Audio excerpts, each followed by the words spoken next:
Alright, I'm gonna force myself to take a bath in a bit, but before I do, I want to talk about some of the things that I've noticed in my demon dreams.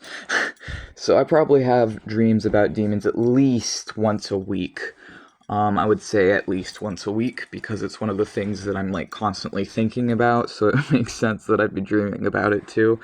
But, one of the things I've noticed is that there's this recurring sort of like red kind of personification of demonic energy that's in my dreams, except it's not always like red.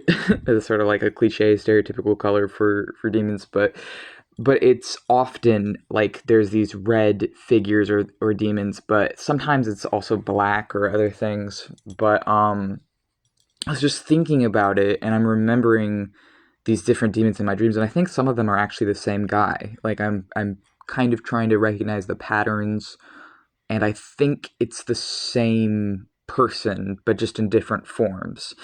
One of these dreams, Eli was in their spirit form or in our headspace form, rather than oftentimes when we dream we're still in our bodied form, but we do still switch while asleep. That's something we realized from like dream journaling, is as a DID system we switch while awake, but we also switch while asleep. But oftentimes we'll still look the same in our dreams as we do in waking life. But then if we enter meditative trances or other things, we have other forms that don't look like our body. And so, or how we look in our head when we think of ourselves doesn't look like our body oftentimes, or it kind of depends, because we'll often like adjust our body's features to match more how we look in our head, depending on the person fronting, which like right now I have my makeup, a little bit of makeup, and we grew our hair out and also dyed it green for Marks, but actually the length of it growing it out was for Lewis and Eli, and the red and blue is for Lewis and Eli. But anyways, in these dreams we've been having, one of them was like we fought this giant space worm, and we went into the abyss, and we're fighting through all these sparks and abstract colors and shapes, and then there was like this neon green fire, and there was a red Ifrit demon Ginny guy who had like a face that looked like a mask, sort of like a stereotypical kind of horned arched like a crescent. He was sort of cartoony looking actually, but he was sitting by the fire, and Eli was there in Eli's spirit form talking to this other masked demon. I'm Eli, the person talking right now. And he was sort of like, we could tell that depending on our response, it would be either dangerous and we'd have to fight him, or something else. What we found is he was a demon on like a different side of a war than we were on the side of.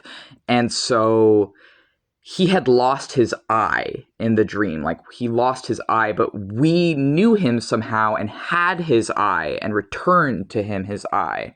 And then we convinced him to join us and to join our army instead of whatever people he was fighting for before then. So this red demon guy joined us instead of being on whatever dark side in the stream he'd been on before, and instead he returned to being our friend, essentially. Like, it was like an old friend who'd become an enemy back to being a friend because we returned his eye to him, as if sort of restoring his sight, which is an interesting metaphor in and of itself.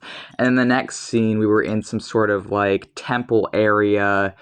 I actually have a whole video on the stream, so this is just a brief overview, because there was so much symbolism and occult symbolism and other stuff in that dream that this isn't even going to do it justice. But my point in bringing it up in this video is that was a red demon. And then, actually, no, he was red and blue. Fuck, because my artwork I've done of that guy, he was red and blue, whereas I, Eli, am white and black. but Lewis is sort of white, black, red, blue. Sorry. Anyways, it's like my brain is expressing itself. I'm trying to. And then another dream I had, there was this more like cliche or stereotypical scary red demon who Max had been tied up by his wrists in some sort of like basement where old white human men were, or actually no, not even just men, because there was women too. It was specifically old white humans were turning everyone else, including other younger white humans as well, into ink, like turning people into ink, killing them and turning them into ink. And it was this whole conspiracy where all these innocent people were being turned into ink by these old white people. And I think it was actually a metaphor for escalating fascism and how history is written in the blood of the oppressed. And I think that's kind of what the dream was about. But while Max had his wrists bound, he managed to untie himself while this red demon guy was watching over him. And he couldn't go up because his oppressors were upstairs. And he couldn't go down because there was nothing but just void beyond the basement. So his choice was go up and be forced to fight, go into the void and you probably will die, like you don't know what will happen, or just stay bound. And so he had nowhere to go, so he rebound his wrists. And then the demon was like, why would you do that? You should try and fight. Like, you should go up there. You shouldn't rebind your wrists. You do have something you can do here. And the demon was sort of chastising him, or like a little bit poking fun at him, but also like in a playful, encouraging way, where even though it was sort of like, I know better than you, it was still actually in an encouraging way. Like, you should fight. And then there was another dream we had where Max was with the guy who groomed us, and also another guy who traumatized. It were the two primary people who've probably done some of the most damage in our life were in this dream. And they were laughing with each other, sitting on a couch in a living room from one of our childhood houses or something that we used to live in. And these two men were laughing about me, essentially, or like what they were going to do to me and other stuff. I don't know. And so in the dream, I think I was Eli again, and I was a teenager. So I was sort of like our body, but like as a teenager. And like in the dream. And then there was this red demon who was in a human appearance, where he had a red suit, red hair, and glasses, like sunglasses and pointy ears, I believe.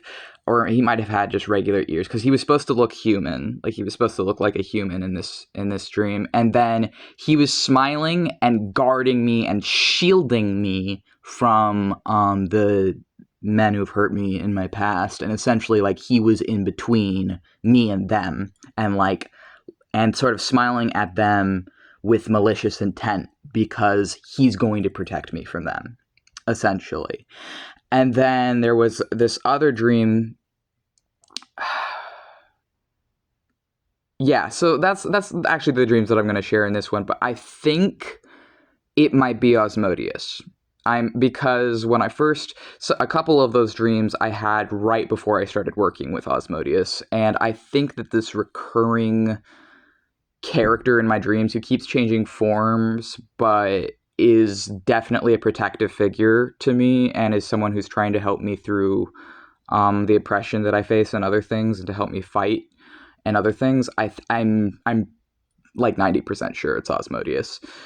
So anyways, that's the dreams I wanted to share in this video.